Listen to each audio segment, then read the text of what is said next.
Hello everyone, and welcome to some more horrific news. Okay, looks like we'll have some more Resident Evil events coming up, so let's check it out. Original Resident Evil 2 is making a comeback soon.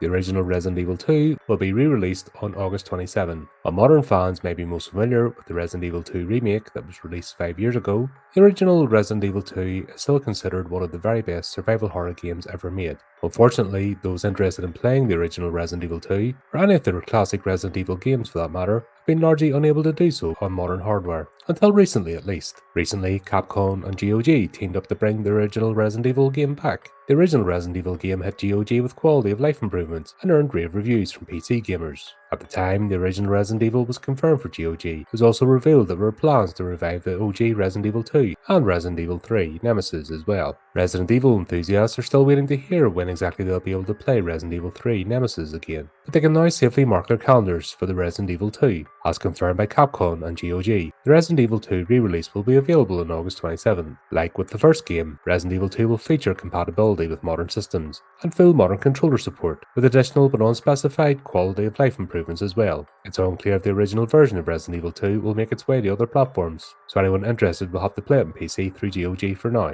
Capcom has a tendency to release multiple versions of its games, and the same holds true for Resident Evil 2. Considering this, some may be wondering which version of Resident Evil 2 is coming to the platform on August 27. It's been confirmed that the Resident Evil 2 GOG port is based on the 1999 Windows 98 version of the survival horror game, as opposed to the 2006 Windows XP version that featured higher quality cutscenes. This may be a disappointment for some fans, but it's unlikely to be a deal breaker for nostalgic Resident Evil enthusiasts who are excited about the return tip to Raccoon City. The original Resident Evil game hit GOG in June, and so if that pattern holds up, fans should be able to expect Resident Evil 3 Nemesis to be available in October or thereabouts. All three games can be purchased individually for $9.99 a pop, but fans also have the option of paying $24.99 for the entire classic Resident Evil trilogy.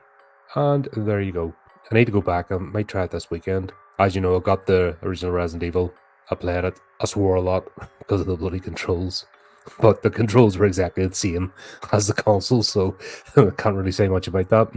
We got what we wanted. At the end of the day, they're not putting bells and whistles on, they're giving you the game as is. I don't know, I like the idea, especially the prices. The prices are reasonable, so if you want to try some old school gaming, give it a crack. I might just pick this up for a laugh, and so you can see my terrible gameplay as well. That's always worth a giggle or two. And there you go, let me know what you think. And until next time, keep up to date with the channel, do the typey clicky things, and remember to keep it creepy, keep it horrific.